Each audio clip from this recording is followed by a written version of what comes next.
On the way to a family reunion, my husband went pale and whispered, "Turn the car around, now." I was stunned. Why? Just turn around, please.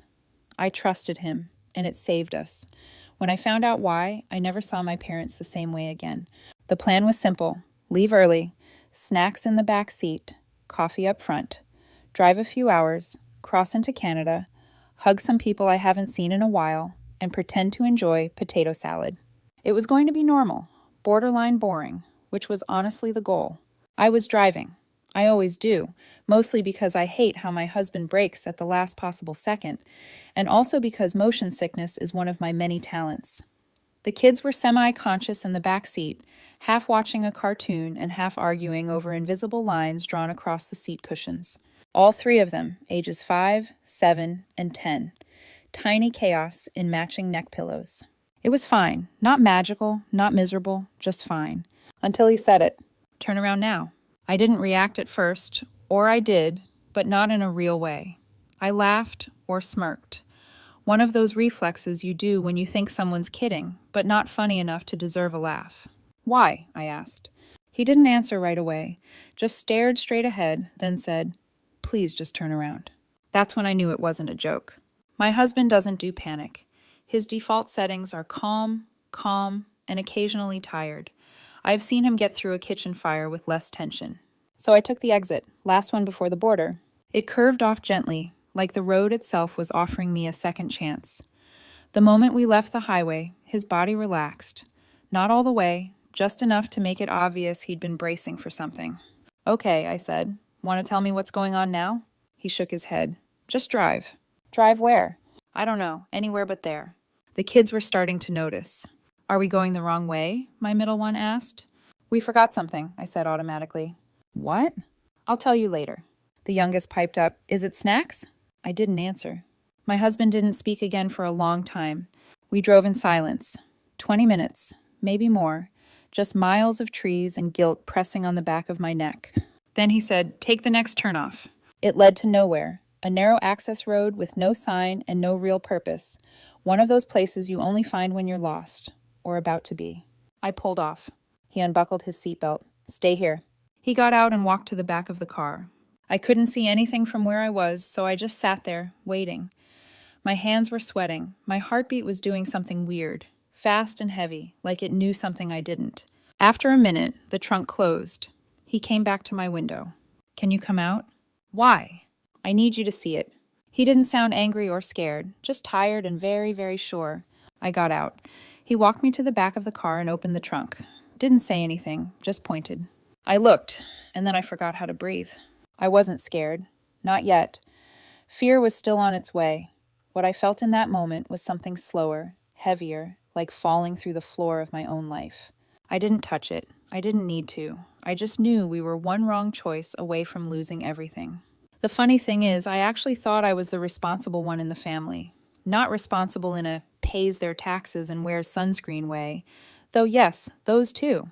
But in the sense that I thought I could be the stable one. The one who didn't explode or vanish or lie for sport. The one who tried. The one who offered help when she could afford to, and boundaries when she couldn't. But looking back now, I mean really looking, I can see that being the responsible one in my family was like being the designated driver at a demolition derby. They didn't want help. They wanted cover, and I gave it to them. For years. It started when I was a kid. My parents were the kind of people who believed that living well was a matter of image, not money. Image. If you looked successful, if you seemed generous, if your Christmas lights were straight and your fridge had 5 kinds of mustard, then that meant you were doing okay. Didn't matter if the credit cards were maxed out or if the gas got shut off that one winter. We were doing okay. That was the script. Stick to it or get rewritten. We had years when things were tight. I remember cereal for dinner and one parent or the other suddenly working late most nights, which I later realized was code for, "We don't want you to know we can't afford things." But we also had years where they were flush. New car, new TV, new patio furniture no one actually used. The money came and went like weather. What never changed was the spending. I once asked my dad why we didn't save more when things were good. He said, "You don't need to save if you know how to hustle." I was 8. My sister inherited all of this. The hustle, the shine, the gravitational pull of someone who can light up a room while quietly unplugging your self-respect. She was the favorite. That wasn't a secret. Not even an ugly one, just a truth. They liked her more. They got her. She was like them. I wasn't. I was boring. That's what they called me, sometimes even to my face. Boring, uptight, too serious. My mom once told me in the middle of Thanksgiving dinner that my problem was I mistook discipline for personality. And the wild part? I believe them. Because when you grow up in that kind of house, you start to think the only way to earn love is to stay useful, to stay clean, to stay reasonable. So that's what I did. I became the responsible one. They'd call when they needed help navigating insurance claims or school applications, or when my sister lost another job and someone needed to bridge the gap. I gave what I could. Not too much, just enough to keep things from falling apart, just enough to not be the bad guy. Even when they made it hurt, even when they framed every no as selfishness.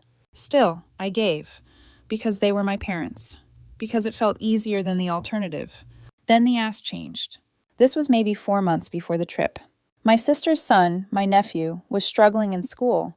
Bullied, they said, not fitting in, anxious, withdrawn.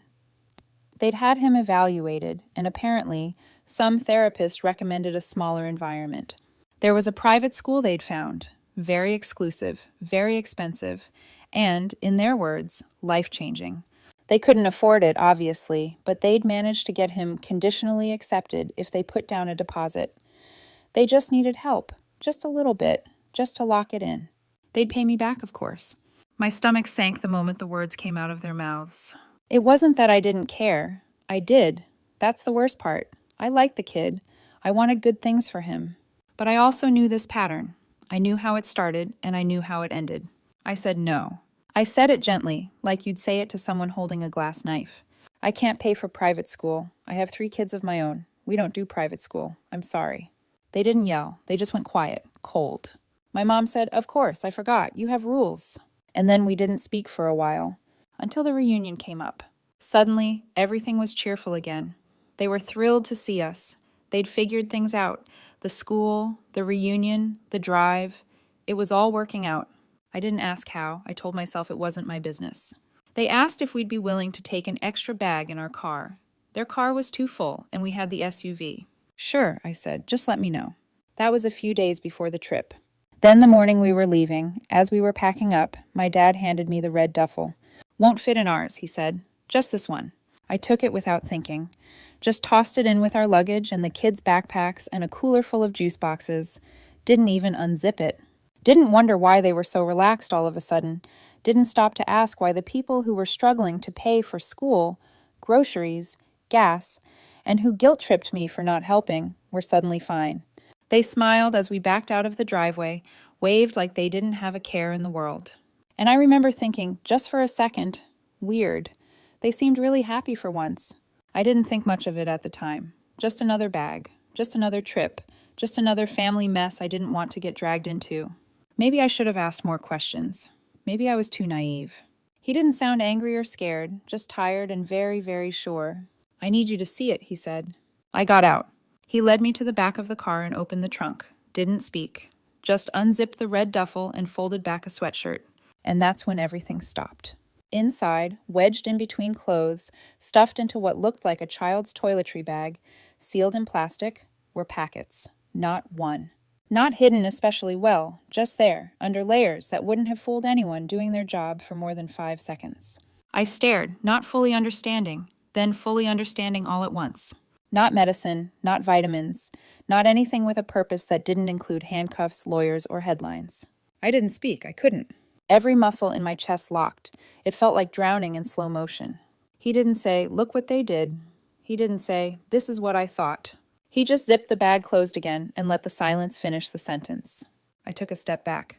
The gravel crunched under my shoes like it was somewhere else, like it wasn't connected to anything real. They put that in our car, I finally said. My voice was thin. They put that in our car, he nodded. With the kids, I added. Another nod. I looked up at the sky for some reason. It was still blue. It still looked like a good day. I hated that. It felt wrong, like the sky hadn't gotten the memo. How did you know? I asked. He didn't answer right away, just stared at the closed trunk like it might still be open underneath. When they gave us the bag, he said eventually, Something in their eyes, the way they smiled, like it was already done, like they were sure it would work. He shrugged, then shook his head, like he was trying to knock the memory out. I couldn't stop thinking about it the whole drive. Then just before the border, it hit me. He looked at me. I didn't know, but I knew. And that was worse somehow, that someone else had seen it, what I had trained myself not to see. I turned around and walked slowly back to the driver's seat, got in, closed the door, sat there for a minute, letting the heat soak through the windshield while my hands shook. Then I started the car and drove. The kids didn't ask this time. They were deep in some cartoon. They'd forgotten about Canada, about Auntie Karen and the cousins and the little toy bags I'd secretly packed for the reunion. We drove for a while, highway, side roads, directionless. My phone started buzzing. First it was my mom, then my dad, then again, then again.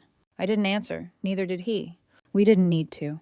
We already knew what they'd say. Where are you? What happened? Are you okay? Where's the bag? We didn't answer, just kept driving, the screen lighting up every few minutes like a tiny alarm. Eventually, we turned off toward their house. It was almost automatic, like we were on rails. We didn't talk about it. We just both knew what had to happen. I pulled into their driveway and parked. The front porch light was still on from the night before, even though it was the middle of the afternoon. He got out first, walked around to the trunk. I followed. We didn't say anything. I reached for the mat, found the key, still in the same place it had always been, taped to the back of a fake rock my dad bought from a catalog that also sold deer whistles and solar-powered frogs. He opened the front door. We walked inside. The air smelled like old coffee and carpet cleaner. We placed the red duffel just inside the hallway. Didn't open it. Didn't adjust it. Just set it down like a quiet bomb that didn't need to go off to ruin everything. He turned the knob, locked it behind us. We got back in the car, still no words. I think we both felt like speaking would contaminate something. Later that day, after we got home and the kids were asleep and the house was still, I answered the phone. It was my mother. Her voice was bright, fake, like this was a call about muffins. Oh, honey, we were so worried. We didn't know what happened. You just disappeared. I didn't say anything. Is everything okay? Still nothing. Where's the bag? I let that hang for a second. Then I said, we dropped it off at your house. A pause. If it was that important, I added, maybe you should have taken it yourself. Her voice didn't change, but I heard it. The catch. That flicker of recognition that told me she knew exactly what I meant, and that I knew exactly what she'd done. She didn't say anything. Neither did I. And then I said, we're not doing this. Don't call again. I hung up. That was it. No screaming, no final speech. Just a line drawn and a door shut. And that should have been the end, but it wasn't. Not yet. They showed up on a Wednesday. No warning, no text. Just the doorbell ringing like they were dropping off muffins instead of guilt. I knew it was them before I even checked. There's a kind of pressure that comes through a front door, like a bad smell or static in the air, especially when it's people who think they've done nothing wrong. I opened the door just enough to step outside and shut it firmly behind me. My parents were standing there like they hadn't just tried to blow up my life with a smile and a duffel bag. My mom gave me a tight, practiced grin, the kind that's supposed to look warm but doesn't reach the eyes. We wanted to check in, she said, like we were in a group chat and I'd just missed a brunch invite. My dad added, we thought maybe we could clear the air. I said nothing, just crossed my arms and waited. My mom hesitated, then said, we didn't know how much you understood. There it was, the tell. They knew I knew. They just didn't know how much I'd let myself believe. I tilted my head. You mean the bag? Neither of them answered, which was answer enough. You put it in our trunk, I said, with your grandchildren in the back seat. My mom swallowed. We didn't think it would be a big deal. It wasn't going to be anything, my dad said, trying to keep his voice even. Just something to help with the debt, that's all. We were desperate, my mom added. You wouldn't help. There it was again. The fallback excuse. The one-size-fits-all defense. You wouldn't help. Like this was just a response to my lack of generosity. Like their betrayal was a natural consequence of my boundaries. I didn't yell. I didn't cry. You didn't just betray me, I said. You risked our lives. Neither of them spoke. You risked your daughter, your son-in-law, your grandchildren. My dad shifted his weight. My mom blinked like she was trying to cry, but couldn't quite summon the tears. We're done, I said. Don't call, don't come here. You don't get to see the kids. This is over. She opened her mouth. I could already hear it forming. The classic, you're being dramatic, or maybe, you'll cool off. Instead, she just said, you'll come around. You always do. I turned, walked back inside, and locked the door behind me. And for the first time in a long time, I didn't wonder if she was right. 3 days later, I showed up at the school to pick up the kids. They weren't there. My stomach dropped so fast I couldn't speak. I just looked at the teacher like she'd told me my house was on fire. "Oh, they were already picked up," she said, like it was the most normal thing in the world. "Your parents said you'd ask them to." I don't remember driving. I remember being in the car, and I remember the sound of the engine, but I don't remember anything in between. They were at my parents' house. Of course they were. Inside, it looked like a birthday party had detonated. Toys, candy, balloons, a whole Lego set that cost more than my grocery budget for the week. The kids were glowing, sugar high, clutching new things, and laughing like this was Disneyland. My parents were acting like this was all fine. My mom was slicing cake. My dad was on the floor, building something that beeped. It was surreal, like walking into a parallel universe where they were the kind of grandparents who cared more about giving than taking. Only they weren't, and this wasn't love. This was strategy, emotional bribery, weaponized affection. They'd never spoiled the kids before, not like this, not ever. But suddenly, after we cut them off, suddenly there's Santa Claus with a debit card. I stood there for a second, trying to remember what it felt like to give someone the benefit of the doubt. I couldn't. "We're leaving," I said. The kids whined. "But why?" Grandma said, "We're leaving, now." They didn't understand. Of course they didn't. How could they? They were being told yes by people who'd spent their lives saying no, and they liked it. It was easy to like. "Can we keep the toys?" one of them asked, clutching a stuffed bear like it held answers. I hesitated just for a second. Then I said yes, because taking the toys away would make me the villain, and I wasn't giving my parents that win. As we headed out, my mom called after me, sing-songy and soft. "They'll come back to us, they always do." She said it like it was a fact. She said it like a promise. She said it like she still thought she could win. That night, I didn't wait for some magical sign or emotional breakdown. I just sat down on the bed, looked at my husband, and said, "We have to leave." He didn't ask why. He didn't need to. "I don't want them near the kids, not at school, not at the grocery store, not down the block pretending to be harmless." He nodded slowly, like he'd already been halfway to the same place. "You mentioned North Carolina before," I said. "Your company has an office there. Your parents live there. I wasn't ready then. I am now." He nodded again. "The transfer is still on the table." "Good," I said. "Let's take it." No drama, no hesitation, just the quiet decision to burn the bridge and never look back. I didn't need revenge. I needed distance, and a clean start somewhere they couldn't reach us. Fast forward a few months later. We were in North Carolina. The mountains were beautiful. The air smelled like pine and fresh starts. The kids were in new schools. His parents, warm, grounded, drama-free, lived 20 minutes away and actually wanted to help. We didn't tell anyone where we went. We blocked numbers, disappeared. And not in the dramatic, storming off to find yourself kind of way. In the "we deserve peace" kind of way. One day my phone rang from an unknown number. I let it go to voicemail. Later I listened. A cousin, one I barely spoke to. "Hey, your mom says she doesn't know where you are. She's really upset. Said you just cut off contact. I don't know what's going on, but family matters." I deleted the message, didn't call back, didn't explain. Because by then, the only thing I cared about was this. We were safe. We were free. We didn't disappear. We escaped. It was about 6 months later. New state, new school, new routines. I'd almost gotten used to not checking my phone with dread. The quiet wasn't comfortable yet, but it was no longer terrifying, just still. And then I got an email from my sister. Subject line, "Emergency. Please read." I stared at it for a while. I thought about deleting it unread. I thought about marking it as spam. Instead, I opened it. It was long, frantic, poorly punctuated. The gist? Our parents had been arrested again. This time, not for being stupid, though that was still part of it, but for actually doing the thing they almost let us get arrested for.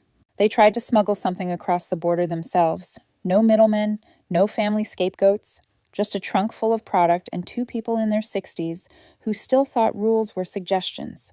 They were caught, obviously. The email ended with a plea. "They need help. They need money for a lawyer. This is serious. You have to put the past aside and show up. Your family." I read that line 3 times. Then I hit reply. All I wrote was, "And I did show up once. I'm not doing it again." And I meant it. I didn't hear anything else for a while. I didn't need to. But eventually, word found its way back to me, as it always does. Cousins talk, family trees have rot, but the roots are deep. They were charged with possession with intent to distribute and attempting to cross an international border with controlled substances. A few pounds, enough for intent, not enough for headlines. They took a plea deal, 4 years each. Not life-changing, but not nothing either. Enough time to sit with what they'd done, if they were capable of that, which honestly, I doubt. The part of me that used to flinch when people mentioned second chances is quiet now. We have a life here. It's not perfect, but it's ours. The kids laugh more. My husband sleeps better. And I haven't had to translate guilt into silence in a very long time. And as for the rest of it, I don't regret the boundary. Not for a second. But you tell me, did I go too far or not far enough? Let me know in the comments. And if you're new here, hit subscribe.